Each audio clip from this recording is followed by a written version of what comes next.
해야 할 점, 또 버려야 될 점, 이런 동질성과 이질성을 분명히 배우셔서 이것은 여러분들이 평소에 이 일본에서 살아가는 데도 필요하고 또 무엇보다도 일본 사람을 전도하는데 이분들의 사고방식과 이분들의 생활 방식 이런 걸 배우는 게 굉장히 유익할 것입니다.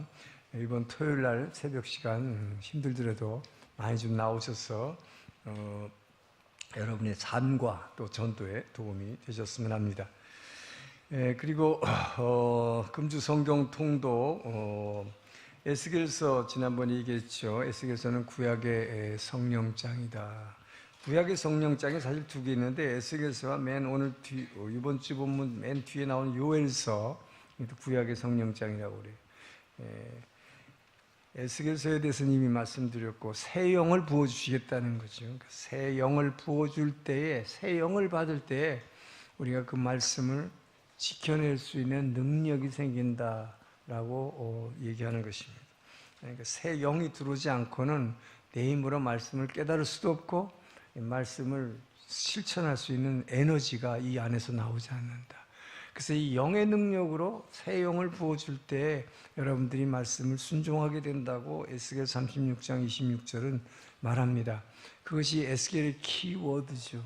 이스라엘은 망했고 포로에 끌려간 이스라엘, 아무 소망도 없는 이때에 이제 새로운 메시아가 오실 것이고 그가 죽으시고 부활하심으로 말미암아 너에게 성령을 보낼 것이다. 그 성령이 부어지면 너희들이 왜 망했느냐? 말씀을 지키지 못했기 때문이 아니냐. 그러나 이제는 이 새 영이 부어지면, 전에는 그렇게 율법을 지키려고 해도 내 의지로 안 됐지만 성령의 능력이 너희 안에서 역사하면 이 말씀을 지키게 될 것이다. 할렐루야. 이게 에스겔서의 결론이에요. 자, 그리고 다니엘서로 이어집니다. 지금 예언서인데요. 다니엘서는 12장으로 되어 있는데 반 앞에 부분에 반 1장에서 6장까지는 포로로 끌려간 이스라엘 백성, 유대인들입니다. 그러나 이 유대인들이 포로로 끌려가서 하나님을 의지하고 하나님을 믿는 신앙을 그 바벨론이라는 이방 땅에서 보여주는 거예요. 거기 있는 사람들에게, 특별히 왕과 또 귀족들에게 자신의 신앙을 보여줌으로 말미암아 그 이방인들도 하나님이 어떤 분이라는 것을 알게 하는 그런 다니엘서의 앞부분 6장까지는 여러분의 삶을 통해서 전도하는 방법을 얘기하고 있습니다.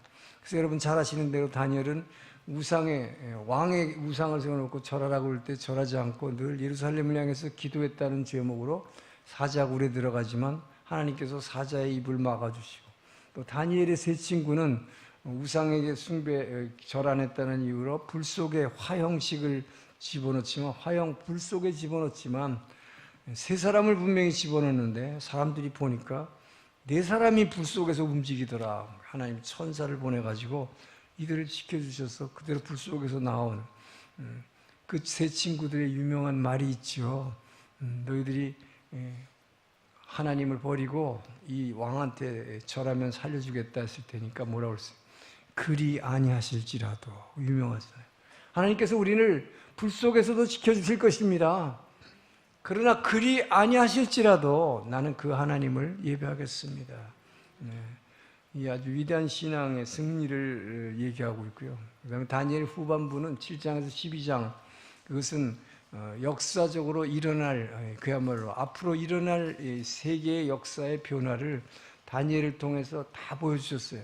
그 당시에 이미 바벨론에 의해서 포로로 끌려갔지만 바벨론은 이미 망했고 페르시아가 등장했지요.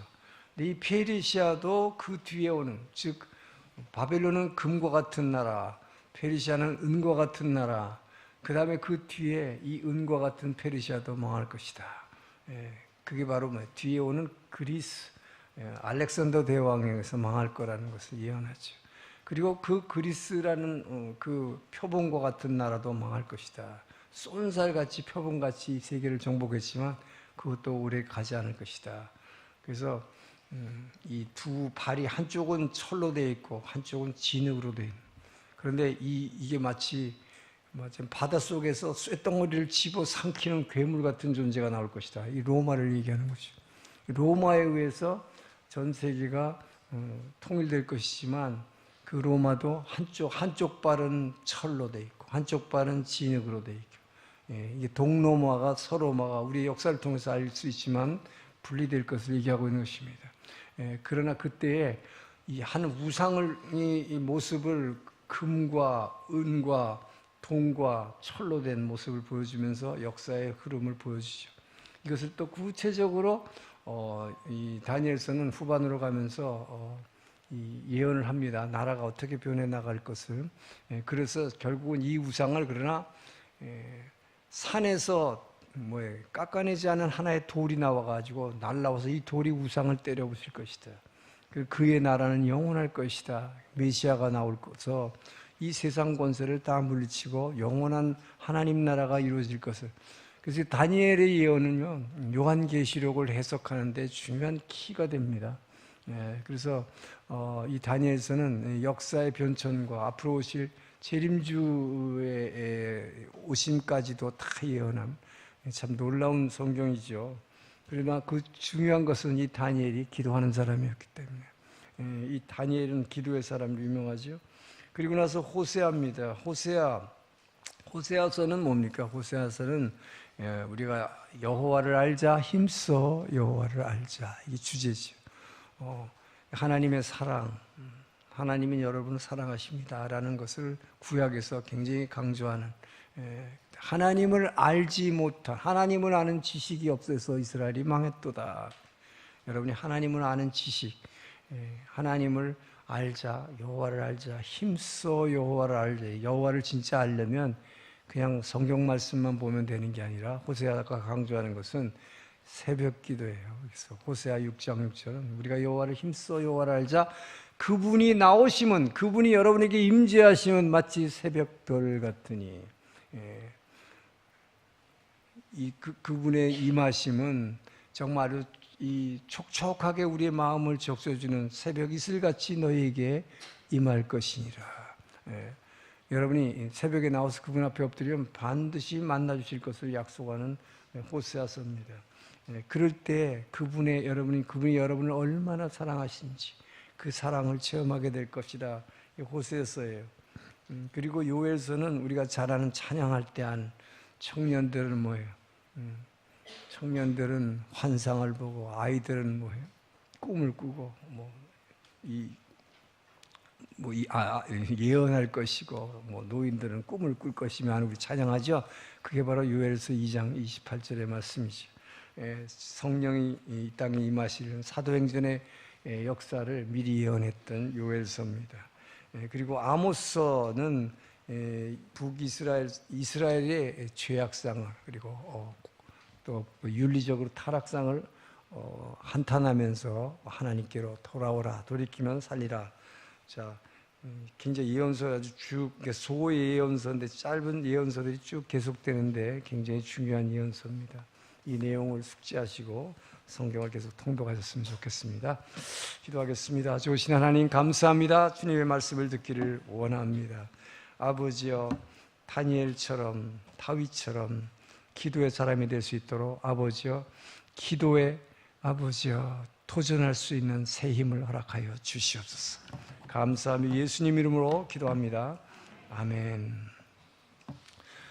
상어는 바다의 제왕이죠.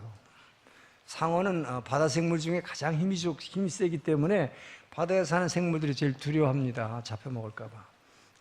근데 그럼에도 불구하고 상어에게는 아주 치명적인 약점이 있다. 어떤 약점이 있을까요? 물고기 중에서 제일 약점이 있는 게 상어입니다. 모든 물고기에는 부레라는 게 있어요. 부레. 일본말로 후키부쿠로라 그러는데, 물에 이렇게 뜰 수 있는 후키부쿠로라는 게 몸에 있기 때문에, 그래서 물고기가 이렇게 물속에 떠 있을 수 있는 거예요. 그 부레라는 게 있기 때문에. 상어에게는 부레가 없습니다. 그러니까 상어는 움직이지 않고 가만히 있으면 그냥 물속에 깔아앉게 돼 있지 절대로 물속에 뜰 수 있는 물고기가 아니에요. 그러니까 어떻게 해야 돼요? 계속 움직여. 한순간도 쉬면 안 돼. 상어는 그럼 깔아앉아요. 계속 움직여 수영해야 돼. 그러니까 어떻게 보면 뭐야? 제일 바다 생물 중에 불쌍한 동물이다. 그런데 놀라운 것은 계속 움직여야 되니까, 그래야 물에 뜰 수 있고 깔아앉지 않으니까 안 죽으려면 계속 움직여야 되죠. 근데 계속 움직이다 보니까 어떻게 했어요? 물속에서 제일 센 사람이 됐어요. 센 자가 됐다. 강자가 됐다. 자, 여러분, 오늘 기도에 대해서 얘기하죠. 오늘 제목이 뭡니까? 쉬지 말고 기도하라. 오늘 사무엘, 기도하는 자세에 대한 얘기인데요. 자, 상어가 수영을 계속하지 않으면, 움직이지 않으면 물속에 깔아앉고 죽어버려요. 마찬가지로 하나님의 사람인 저와 여러분이 기도하지 않으면 어떻게 될까요? 기도하지 않으면 하나님의 사람처럼 살아갈 수가 없고 세상을 이길 수 있는 능력을 잊어버리고 죽게 된다는 것이죠. 자, 그래서 오늘 본문은 뭘 얘기합니까? 기도의 사람 다윗, 기도의 사람 다니엘처럼 항상 깨어 기도했던 사무엘, 그 사무엘의 오늘 기도 자세를 오늘 본문은 소개하고 있는 것입니다. 자, 당시의 이스라엘이 어떤 상황이었다고 성경은 말합니까? 이미 이스라엘 백성들은 하나님을 떠났고 하나님을 인정하지 않고 예배하지 않았고 하나님의 말씀에 거역하는 삶을 살고 있었습니다. 하나님이 너무 분노하셔서 하나님이 이 분노를 요 바로 앞절에 보게 되면 하나님이 막 그 번개와 천둥을 보내가지고 하나님이 분노하심을 보여주셨다 그랬어요. 그때 이스라엘 백성들이 너무 무서워가지고 사무엘이 찾아와서 우리를 위해서 제발 좀 기도 좀 해주세요. 우리 무서워서 다 죽을 것 같아요. 그랬어요. 여러분, 하나님의 임재가 얼마나 두렵고 공포감을 주는지 여러분 잘 모르실 거예요. 이스라엘 백성들은 그거를 느꼈습니다. 기도해달라고 그랬어요. 자, 그때에 사무엘이 대답한 것이 바로 오늘 본문 말씀이에요. 뭡니까? 나는 너희를 위해서 기도하는 죄를 범하지 않겠다. 그렇게 하고. 자, 기도를 쉬면 죄 짓는 것이라 라고 사무엘은 얘기했어요. 자, 여러분들도 기도하는 걸 기도 중단했으면 여러분 그것이 죄 짓는 것이라는 것으로 생각하시고 기도를 다시 회복하시기를 주의 이름으로 축원합니다. 죄 짓지 않기 위해서라도 기도해야 된다. 자, 그래서 오늘 본문은 왜 항상 깨어 기도해야 되는지, 왜 쉬지 말고 기도하라고 하는지 배우기로 합니다. 자, 23절, 24절 두 절만 다시 읽겠습니다. 시작. 나는 너희를 위하여 기도하기를 쉬는 죄를 여호와 앞에 결단코 범하지 아니하고 선하고 의로운 길을 너희에게 가르칠 것인즉 너희는 여호와께서 너희를 위하여 행하신 그 큰 일을 생각하여 오직 그를 경외하며 너희의 마음을 다하여. 자, 기도할 때에 여러분의 내면이 주님의 임재로 채워지기 때문이다 하는 거예요. 왜 항상 깨어 기도하라? 여러분이 기도해야, 항상 깨어 기도해야 주님의 임재로 얘가 꽉 채워져요. 그럼 세상을 이길 수 있기 때문에. 자, 사무엘이 기도하는 것을 쉬는 것을 왜 굳이 죄라고 했을까? 그냥 기도 안 하면 그만이지 뭘 굳이 기도 안 하는 걸 죄라고 그랬을까요? 그것은 여러분이 기도하지 않으면 하나님의 임재를 느낄 수가 없다는 것입니다. 하나님은 보이지 않는 영이세요. 그분은 사랑이십니다. 믿습니까? 자, 여러분 믿는다고 그러지만 실제로 이걸 느끼지는 못해요. 하나님이 옆에 와 계시는 임재를 느끼지 못해. 기도하지 않으면. 자, 기도하지 않으면 임재를 느낄 수 없기 때문에 어떠냐? 여러분이 문제를 안고 지금 고통스러워 울고 있어요. 그럼 하나님은 여러분을 도우시기 위해서, 자, 하나님이 여러분의 아버지임을 믿습니까? 여러분이 지금 고통받고 여러분의 딸이 아들이 지금 울고 있는데 그 아버지가 모른 척하고 이러고 있을까요? 이미 벌써 그 아버지는 그 딸 옆에 와 있어요. 아들 옆에 와 있어요. 왜 너 우는지, 그죠? 그런데 그분이 옆에 있는 임재하고 있음을 모른다 이 말이에요. 주님은 와서 뭘 기다리느냐? 여러분에게 이미 베드로를 통해서 주신 천국문 열쇠를 사용하기를 기다리고 계시는 것입니다. 천국문 열쇠가 뭐예요? 너희가 땅에서도 매면 하늘에서도 매일 것이고 땅에서 풀면 풀릴 것이고, 이 천국문 열쇠인 기도를 할 걸 기다리고 있는데 여러분 천국문 열쇠 사용 안 해.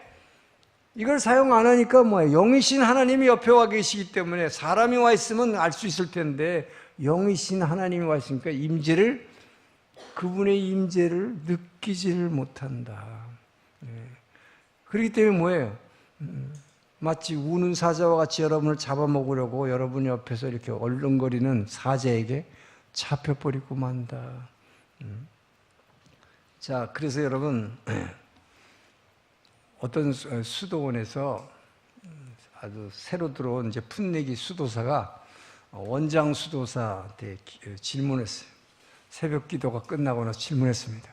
자, 이렇게 매일 새벽 기도 해야 되는 게 이제, 수도사는 이렇게 매일 새벽에 예배 드려야 되는데, 자, 이렇게 제가 열심히 매일 예배 드리면, 새벽 기도하면, 그 하나님 앞에 내가 가까이 갈 수 있습니까? 그 엄청나신 하나님 앞에 내가 다가갈 수 있습니까? 이렇게 질문했어요. 그랬더니 원장이 이렇게 반문을 했습니다. 네가 간절히 기도하면 내일 아침에 해를 네가 떠오르게 할 수 있냐? 이렇게 반문을 했어요. 그건 말도 안 되지요. 제가 기도를 아무리 하든 안 하든 상관없이 아침 해가 뜨는 것은 하나님이 하시는 섭리 아닙니까? 그러니까 그건 제가 어떻게 기도해서 해를 뜨게 할 수 있습니까? 그러니까 원장이 이렇게 말했어요. 자, 하나님은 너가 하나님을 찾아가는 게 아니라 하나님은 언제나 이 자녀를 도우시려고 옆에 와 계신다. 그분이 너를 찾아와서 옆에 계신다. 그렇지만 아침 해가 떠올라 있어도 너가 일찍 일어나서 눈을 떠서 그걸 보지 않으면 아침 해가 떠올랐다는 걸 모르는 것처럼 이미 하나님이 너가 하나님께 가까이 가는 게 아니라 그분이 와 계시는데 너는 기도하지 않으면 너가 그를 알아볼 수 없는 거다 그랬어요. 그렇기 때문에 뭡니까? 하나님은 네가 얼마나 기도하는 거에 상관없이 언제든지 내 옆에 와 계신단다 그랬어요. 그러니까 이 수도사는 그러면 뭐 기도할 필요 없는 거 아닙니까? 그냥 언제나 와 계시는데. 그랬더니 그 얘기를 다시 해주신 거예요. 아침에 네가 눈 뜨지 않고 그냥 눈 감고 있으면 해가 떠올라 있는 것을 모르는 것처럼 너희가 기도하지 않으면 하나님이 와 계시는 것을 너는 알 수 없기 때문이다. 그래서 깨어 기도하라고 하는 것이다 하는 것입니다. 자, 여러분, 그래서 우리가 기도하지 않으면 하나님의 임재, 하나님이 내 옆에 와 계심을 깨닫지 못하기 때문에 우리는 낙담하는 거예요. 하나님 어디가 계시냐? 왜 이렇게 힘든데 나를 도와주지 않느냐고. 이미 여러분을 도와주시고 옆에 와 계신데도 기도하지 않는 사람, 깨어 기도하지 않는 사람은 그분의 영이신 그분의 임재를 알 수가 없다는 거예요. 이것을 느낄 수가 없다는 것이 문제다는 것입니다. 이걸 느낄 수 없으니까 여러분 낙담하죠. 그리고 불평하게 되죠. 그렇게 되니까 뭐예요? 사탄의 유혹에 져버리게 되니까 죄짓게 된다 이 말이에요. 자, 그래서 깨어 기도하라라고 말하는 것입니다. 지난 우리가 2주 전에 공진수 목사님이 와서 사마리아 여인이 변화되는 얘기를 했어요. 예수님 만나서 변화되는 얘기. 자, 그때도 보십시오. 사마리아 여인이 예수님을 찾아간 겁니까? 예수님이 찾아오셨어요. 그죠? 항상 하나님은 우리가 하나님을 먼저 사랑한 것이 아니라 하나님이 우리를 먼저 사랑해서 우리를 찾아오십니다. 예수님이 찾아오셨어요. 그 여인은 어떤 상태였습니까? 늘 목이 마른 상태였어요. 목이 말랐어요. 물이 필요했어요. 그리고 늘 남편이 필요했어요. 이 가슴이 남편으로 목말라 있었어. 자, 그 여인을 찾아왔을 때, 그 예수님이 만나 주셨을 때에 그분의 그 여인하고 대화하는 가운데에 그분의 임재로 이 여인이 꽉 채워졌어요. 이 하나님의 임재, 이분이 하나님을 알게 되면서 그 하나님의 임재로 꽉 채워지니까 어떤 일이 일어났습니까? 이 여인이 확 변해버렸어요. 자기 인생에 제일 중요한 것이라고 생각했더니 이 물동이를 내려놔 버렸습니다. 그리고 자기의 과거를 결혼을 과거에 5번이나 했기 때문에 이 감추고 싶었던 과거 때문에 대인 기피증이 있어서 사람들 만나기도 싫고 얘기하기도 싫어. 왜 만나면 맨 옛날 남편 어쩌다 죽었냐, 어쩌다 또 헤어졌냐, 이런 소리 자꾸 들으니까 사람들 만나기 싫어했어요. 근데 이 여인이 어떻게 변했습니까? 오히려 마을로 달려가는 것입니다. 사람들을 만나려고. 왜? 내 안에 채워진 이 기쁨과 이 행복, 지금까지 전혀 느껴보지 못했던 그 감격, 그 행복을 전하려고. 내가 메시아를 만났다. 자, 이렇게 전도자로 바뀌어지는 것이죠. 자, 그렇기 때문에 여러분, 이 사람이 이렇게 변화된 거 주님을 만났기 때문입니다. 여러분, 그렇기 때문에 제가 여러분에게 늘 우리 크리스찬은 먼저 손해봐야 됩니다. 자기를 부인해야 됩니다. 늘 십자가 정신을 여러분에게 얘기하지만 여러분이 삶 가운데 그게 잘 안 되잖아요. 그죠? 왜 안 됩니까? 항상 깨어 기도하지 않기 때문에. 여러분이 깨어 기도할 때 그분의 임재로 내 안에 이 사마리 여인처럼 이 안에 꽉 채워졌을 때에 나를 부인할 수 있어요. 꽉 채워졌을 때에 내가 손해볼 수 있어요. 왜? 다른 게 아무것도 필요 없으니까. 막 주고 싶은 마음이 막 생기는 거예요. 그렇기 때문에 여러분이 그분의 임재로 채워주기 위해서 항상 깨어 기도하기를 주님으로 축원합니다. 그래서 우리는 깨어 있어야 된다 하는 거예요. 자, 그런데 여러분, 제가 지금 하나님의 임재, 하나님 임재로 채워진다라는 말을 자꾸 쓰고 있는데 하나님의 임재라는 게 뭔가, 하나님의 임재했을 때 내가 어떤 기분이 드는가, 여러분 그걸 잘 모르는 분이 많으신 것 같아요. 그죠? 그렇기 때문에 깨어 기도하지 못하는 거예요. 항상 깨어 기도하라고 해도 왜 못하느냐? 기도에도 아무 느낌이 없기 때문에. 여러분, 그 임재, 높은 사람이 앞에 내가 섰을 때 어떤 느낌이, 얼마나 두렵고 막 떨리는가. 여러분, 이 나라의 최고 지도자가 있어요. 그죠? 자, 일본 같으면 천황 앞에 가서 이렇게 인사해 본 사람 있어요? 없죠. 그러니까 모르죠. 얼마나 그 앞에 서면 두렵고 떨리는지 여러분들 잘 몰라요. 한국의 대통령, 지금 대통령 선거하고 난리인데 한국 사람처럼 대통령을 우습게 보는 사람 없어. 막 이름을 막 부르려고 아무렇게나 막. 예? 여러분, 밖에서는 그러지만 그 대통령 앞에 딱 서보세요. 장관이고 총리고 뭐 상관없어요. 부들부들 떱니다. 여러분 그걸 잘 모를 거예요. 그 나라의 최고의 지도자라는 그 권위가 얼마나 압도적인지 그 앞에 서면요 벌벌벌 떨어요. 그냥 이렇게 대화하지 않아요. 그렇게 얘기해도 여러분 실감이 안 되죠. 제가 젊어서 사무관 시절에 제가 미국에 유학을 갔다 오니까 청와대 박정희 대통령 시절에 영어하는 사람이 없다고 그래가지고 그 당시 참 외국에 갔다 온 사람이 없었어요.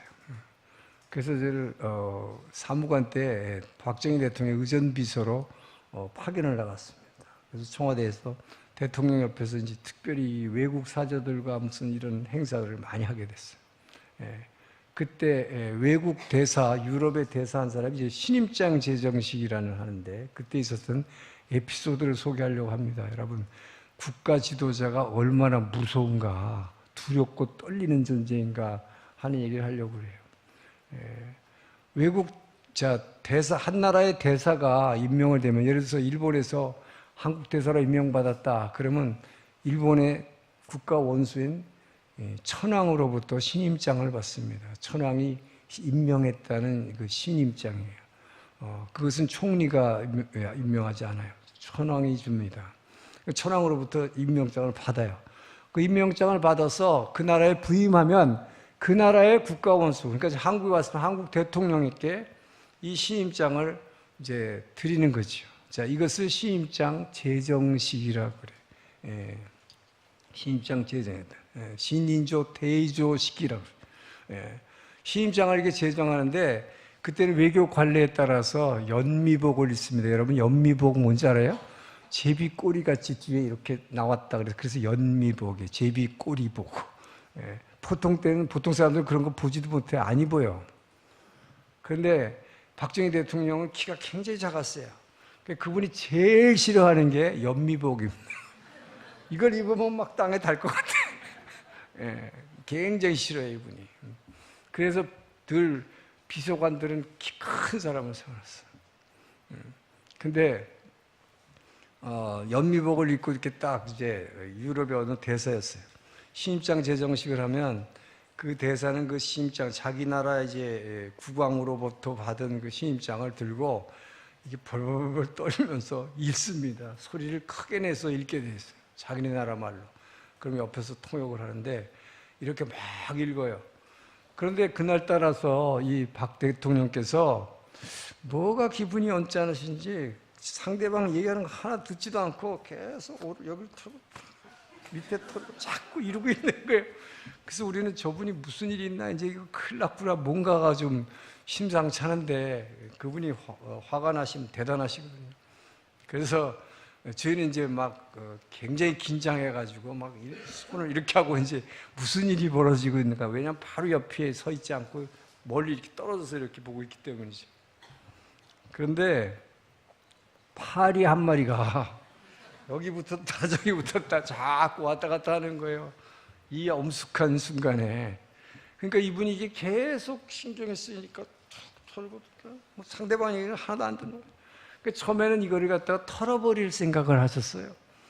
그런데 이제 이 신입장 제정식이 딱 끝나면 옆으로 자리를 옮겨서 서서 이게 샴페인을 이렇게 이제 축하한다고 샴페인을 들면서 대통령하고 대사하고 단둘이 이렇게 한 10분간 환담하는 시간이 있습니다. 서서. 환담을 옆에서 하는데 그때도 저희는 옆에 쫓아가서 이렇게 옆에서 멀리서 보고 있는데 이분이 결심을 한 것 같아요. 이분이 검도 5단이었거든요. 이 파리를 처음에 쫓으려고 이러다가 이제는 잡으려고 결심을 했어요. 이 엄숙한 순간인데 사실은. 그러니까 이 연미복에 여기 가슴에 여기 주머니에 있는 못 부리려고 끼는 한카치 있죠. 그거를 탁 꺼내가지고 이거를 상대방은 뭐라고 계속 얘기하는데 뭐 듣는 척도 안 하고 그냥 이거를 세모로 탁 접은 거예요. 손수건을 검도하는 식으로 탁 치려고. 그래서 이렇게 스탠드로 되어 있는 잿더리에 이제 파리가 앉기만을 기다리고 있는 거예요. 그러니까 뭐 상대방 얘기하는 거 무슨 소리인지 하나도 안 듣고 그것만 하고 노리고 있다가 파리가 딱 잿더리에 앉는 순간 그 검도 5단 실력으로 탁 치니까 잿더리는 하나도 넘어지지도 않고 파리만 탁 떨어지더라고요. 자, 여러분 그 순간에 어떻게 됐을까요? 저의 최고 가장 높은 상관이 상사가 의전수석 비서관이 차관급인데 그분은 키가 뭐 거인같이 크고 이 또 아주 퉁퉁하지 이런 분이었어요. 이런 분이 어떻게 했을까요? 무릎을 꿇고 그 잿더리 밑에 떨어져 있는 그 파리를 공손하게 집어서 그 연미복 주머니에다가 싹 넣으면서 이렇게 하고, 일본 말로 하면 대통령 카카, 그 당시 대통령 카카라고 그랬어요. 지금은 대통령님이라고 그래요. 이렇게 읽도록 계속 절하면서 다이토리오 카카 모시와케 고자이마스. 정말 죄송합니다.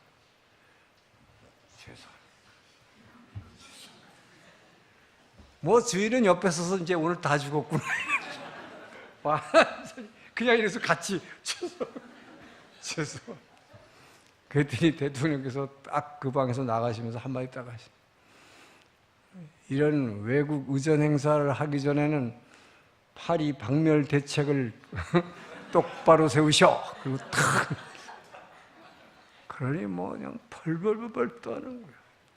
여러분 그 위험과 권위 앞에요. 정말 그때는 죽을 것 같아요. 뭐 어디 숨고 싶은데 숨을 수도 없어. 저희 밑에 비서관들은 그 의전수석 비서관한테 하루 종일 불러 1시간 있다 불러서 또 야단치고 1시간 있다가 잊어버릴만 하면 또 불러서 또 야단치고. 여러분 국가 원수라는 사람 앞에 선다는, 그분의 임재 앞에 선다는 게 얼마나 두렵고 떨리는지 아십니까? 일본에서도 마찬가지예요. 여기 천황폐하가 여기 지금 나루히도 천황이 처음 천황이 됐을 때 신년 행사에 외교사들을 초청하고 일본의 유명한 인사들을 몇백 명을 초청해서 그 황거의 뜰에서 쫙 써가지고 리셉션을 하면서 천황 부부가 일일이 악수를 하면서 지나갔어요. 그럼요, 일본의 일본의 총리 대신 부터 해서 정치인들, 유명한 연예인, 스포츠맨, 유명한 사람들 많죠. 한번 악수를 하면요, 90도로 이렇게 절하고 나서 일어나질 못합니다. 여러분이 이 국가 원수의 위험이라는 게 얼마나 대단한 줄을 여러분 모를 거예요. 그 앞에 서면요, 감히 일어나질 못하는 거예요. 악수한 다음에. 지금 천황 내외는 저쪽 갔어요, 벌써. 저쪽 가 있는데도 일어나질 못하는 거예요. 이렇게 두렵고 떨리는 것입니다, 여러분. 자, 세상의 국가 지도자, 최고 지도자의 이 임재라는 것은 사람을 두렵고 떨게 만드는 그 능력이 있어요. 자, 여러분, 하나님의 임재는 어떨까요? 바로 여러분이 기도할 때 그분의 임재를 느낄 수 있습니다.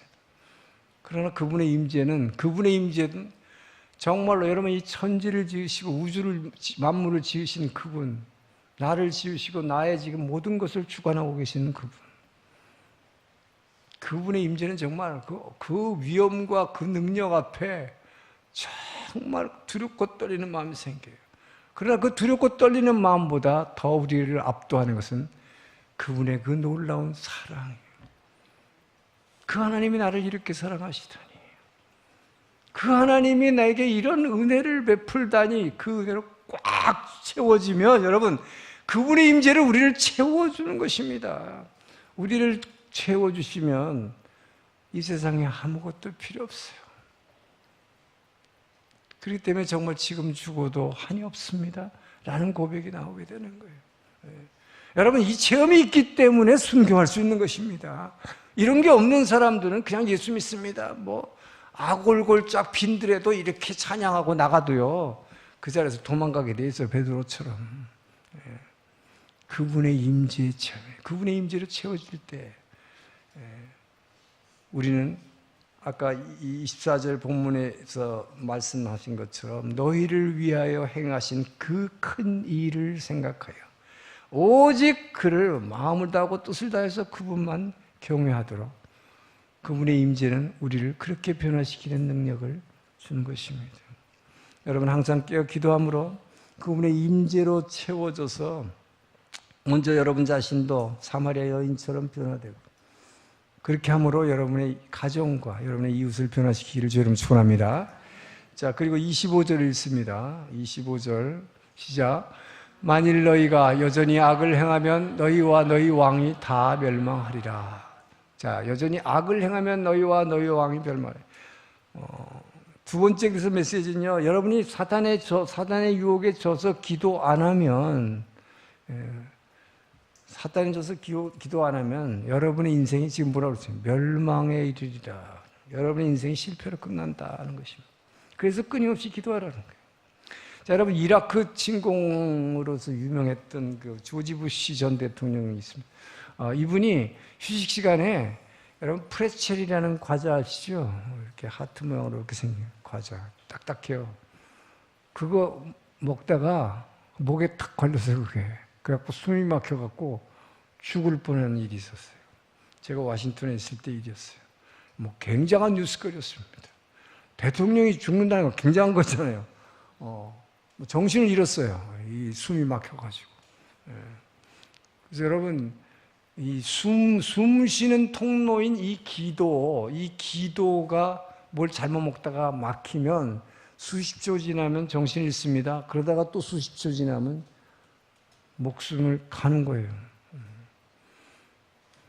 이 기도가 막히면 육체적인 목숨을 잃습니다. 마치 이거하고 똑같이 사단은 저와 여러분의 영적인 생명을 빼앗기 위해서 우리의 기도를 막는 것입니다. 숨 쉬는 기도가 막히면 죽는 것처럼 여러분의 영적인 생명을 뺏으려고 우리의 기도를 막는다는 것입니다. 그래서 여러분, 사단은 여러분에게 성경 공부하고 뭐 제자 훈련 얼마든지 하라고 그래. 얼마든지 하라고 그래. 사단 그런 거 안 막아요. 그런데 여러분이 정말로 오늘의 말씀을 듣고 내일부터라도 기도 이제 정말 끊임없이 기도해야겠다라고 시작하면 어떻게 될까요? 꼭 무슨 일이 생기지. 발을 다치든지 교통사고가 나든지 가게에서 이상한 손해를 보는지 뭔가 이것이 바로 사단이 여러분의 기도를 막기 위해서 여러분이 기도 숨 막히는 것처럼 기도를 막아보는 거예요. 영적으로 숨 쉬는 걸 막아버리는 거예요. 이 사단이 하는 것입니다. 자, 그래서 여러분이 여기에 져가지고 기도를 중단하게 되면 왜 사무엘이 이걸 죄라고 그랬는가? 기도에 여기서 지면 뭐예요? 낙담하게 돼요. 그리고 불평하게 됩니다. 그렇게 되면 결과적으로 어떻게 돼요? 여러분의 인생이 실패로 끝난다. 죄 짓게 되고 거기서 돌이키지 않으면 인생 실패로 끝나기 때문이죠. 자, 그래서 여러분이 사단이 우리로 하여금 여러분의 기도를 막아버리는 몇 가지 수법을 한번 살펴보려고 그래요. 첫 번째, 사단은 여러분의 기도를 어떻게 막으려고 그러냐? 네가 뭘 기도하냐? 너 기도해봤자 별 볼 일 없어. 이거예요. 첫 번째, 기도 응답에 대한 불신감을 준다. 너는 기도해봤자 넌 절대 응답 안 된다. 어떤 청년이 한 몇 달간 새벽기도 열심히 나왔어요. 그러고서 저를 찾아왔어요. 목사님, 새벽기도를 열심히 해봤는데요. 그렇게 새벽기도를 매일 했는데도 왜 취직 인터뷰는 계속 떨어집니까? 그리고 그래도 뭐예요? 결혼할 좀 파트너도 좀 나타냈으면 좋겠는데 결혼할 파트너도 나타나질 않았고 제가 지금 한 몇 달을 쭉 매일 새벽기도 했는데요. 아무것도 되지 않았어요. 우리 엄마 병 낫게 달라서 우리 엄마 병은 계속 아파요. 기도해도 별거 없네요. 그러더라고요. 이것이 바로 사단이 주는 시험입니다. 기도 응답에 대한 불신이요. 매일 해봤는데 별거 없더라. 이런 생각을 준다는 것이죠. 자, 근데 중요한 건 뭡니까? 여기서 무엇을 위해서 기도하는가 하는 것이죠. 바로 나의 유익을 위해서, 우리는 나의 유익을 위해서 기도하게 되고 또 내 타이밍에 맞춰서 해달라고 요구해요. 근데 그게 안 된다는 거죠. 그죠?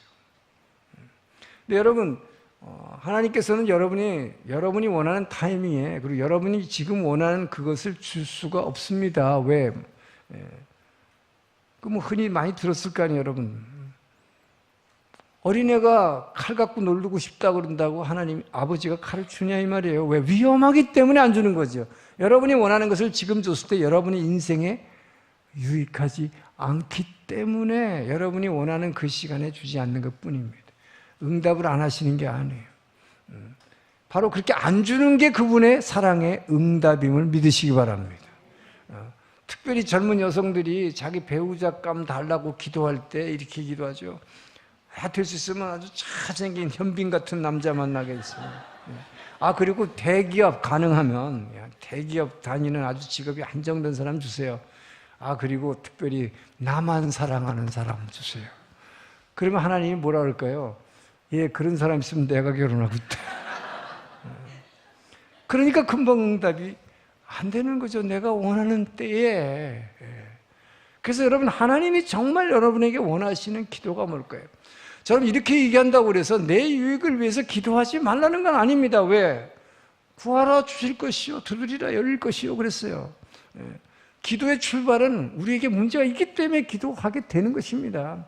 그거 하지 말라는 게 아니에요. 다만 그게 지금 당장 내 원하는 시기에 응답 안 됐다고 불평하지 말라 하는 것이죠.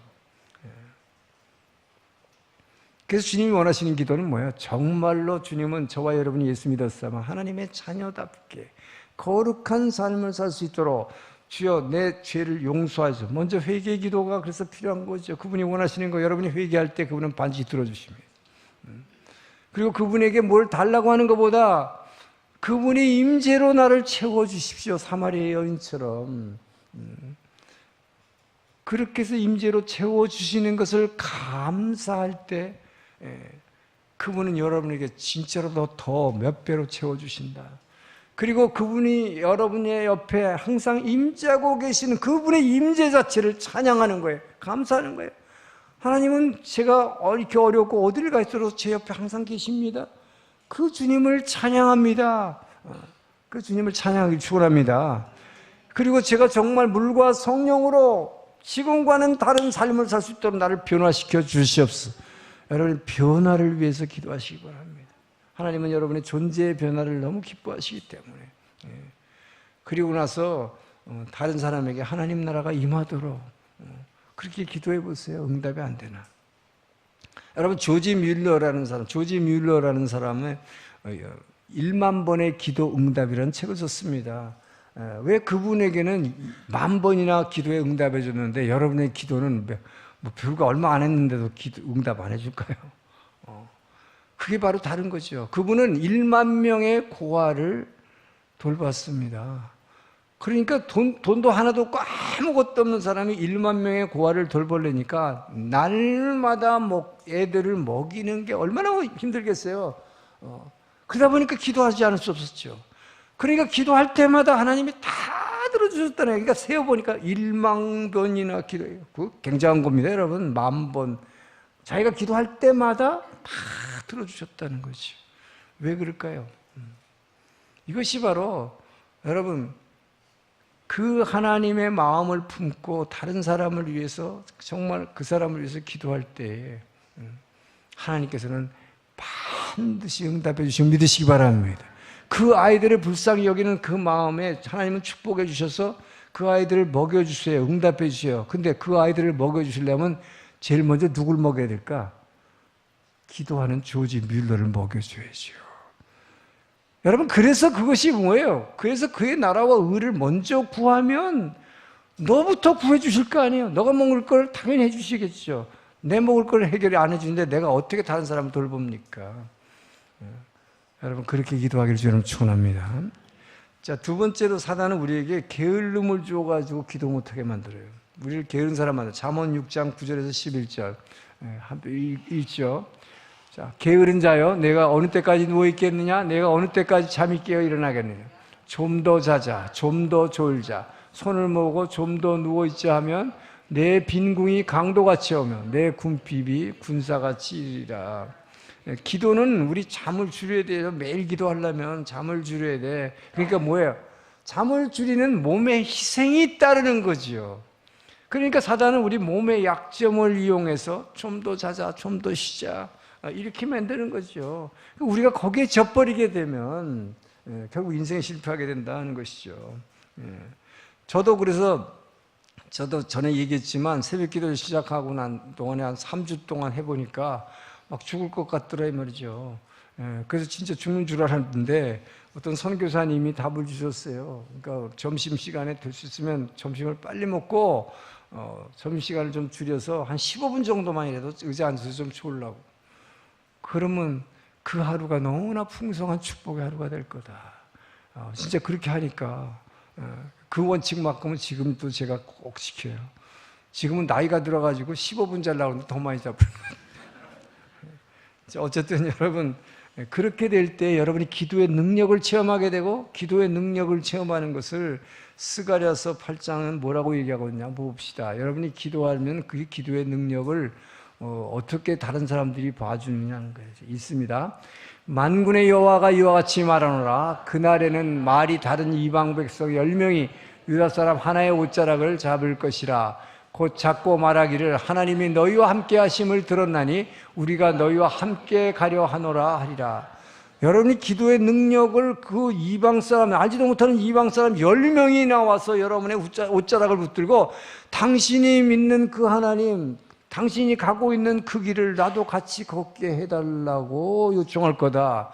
여러분 이 기도의 능력이에요. 저는 여러분의 그 기도의 능력이 나타나길 축원합니다. 그러려면 게으름을 이기겠죠. 자, 마지막으로 사단은 뭐라고 얘기하냐? 기도는 문제나 많은 사람들이나 기도하는 거야. 근데 여러분에게 직장에 문제가 없고, 가정에 아픈 사람이 없고, 아이는 공부도 잘하고, 그럼 뭐예요? 기도할 필요 없죠. 문제가 없는데. 그래, 문제가 많은 사람이 기도하는 겁니까? 그렇지 않아요.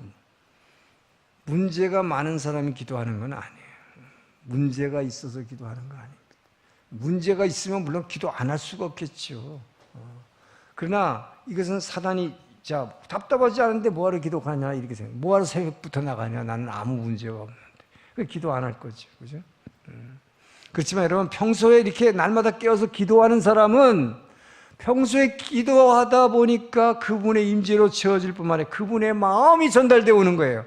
여러분, 평소에 기도하는 사람은 그분의 마음이 내게 전달되어 오기 때문에 나에게는 문제가 없지만 지금 그분의 마음을 깨닫게 되니까 지금 누군가가 아프고 누군가가 돈이 없어 고통받고 있는 그 사람의 문제가 나의 문제로 내 마음에 전달되어 오는 것입니다. 할렐루야. 전 여러분들이 그 마음을 갖게 되기를 주님 축원합니다. 그렇게 되면 기도 안 할 수 없어요. 그 사람을 위해서 기도하는 거예요, 여러분. 예. 자, 여러분, 그렇게 될 때 여러분 자신의 기도, 여러분의 자신의 문제가 없다면 여러분이 정말 여러분 주변에 있는 이웃과 이 교회를 위해서 기도하기를 축원합니다. 예. 자, 제가 진짜 항상 기도하는 것은 문제가 있어서 기도하는 거 아니죠. 예. 제가 어제 기도하는데 이렇게 기도했어요. 하나님 요즘 너무 축복을 참 많이 해주시는 것 같아요. 그래서 하나님이 제 목회하는 이 목회 사역에 하나님이 너무 기름 많이 부어주시니 감사합니다. 그리고 우리 온누리 교회 이렇게 계속 부흥하게 해주시니 또 감사합니다. 계속 감사의 기도를 드렸어요. 그랬더니 주님께서 어제 이렇게 말씀하셨습니다. 너는 항상 기도하면서 내가 그냥 단지 네 옆에 있다는 나의 임재, 너와 함께 교제하고 있는 나의 임재 자체로 기뻐하는 너를 내가 사랑한다.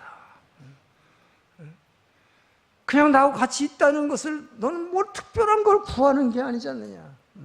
같이 있는 그 자체를 너무 기뻐하고 감사하고 감격하고 그것이 난 너무 좋다. 그래서 네가 가는 어떤 곳이든지 네가 꼭 일본에 있어서가 아니다.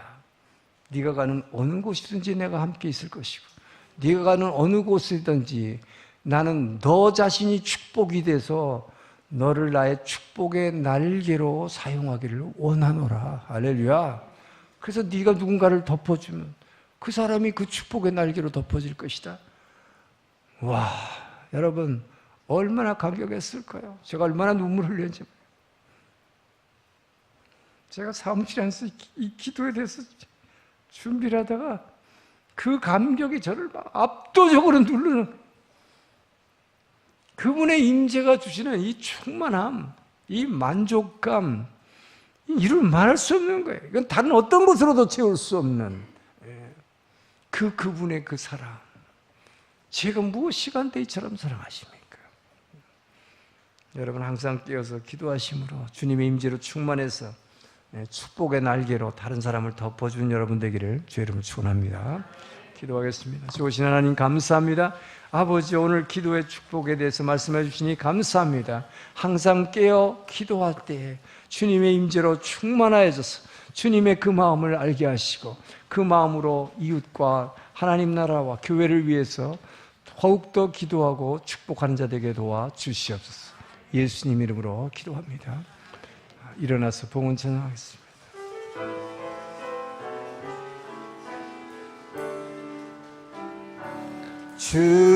주보혈 날 정결케 하고 주보혈 날 자유케 하니 주 앞에 나 예배하느니 시간 나의 모든 것을 주께 드리네.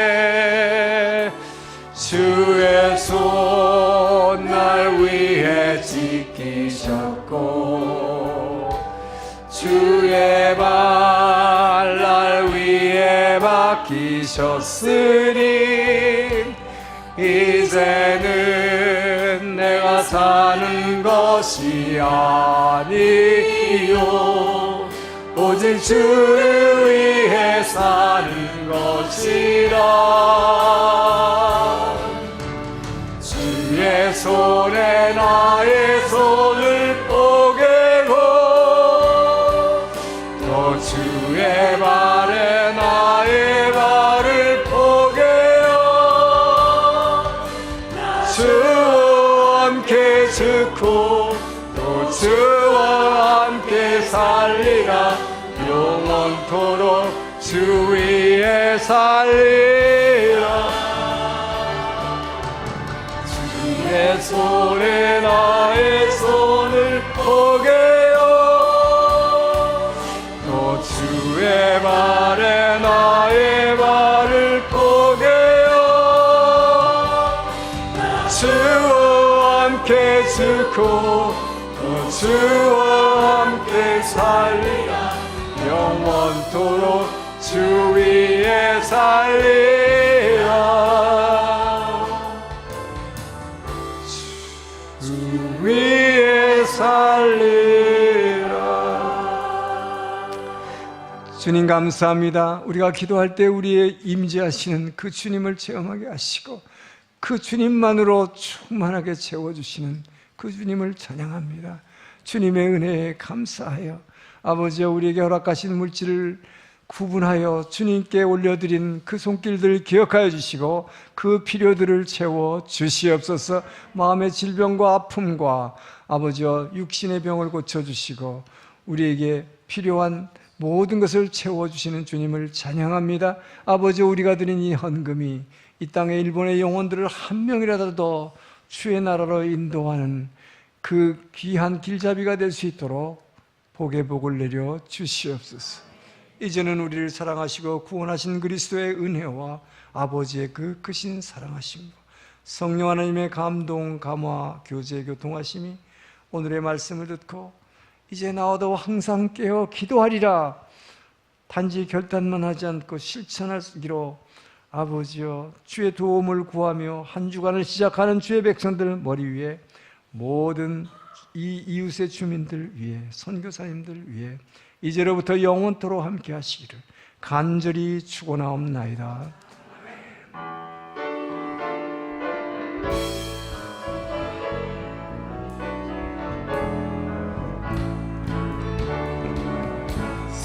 살아계신 주 나의 참된 소망 걱정 근심 전혀 없네 사랑의 주내 갈 길은 너니 내 모든 삶의 기쁨 늘 충만하네. 우리에게 늘 주의 임재로 채워주시는 주님께 감사의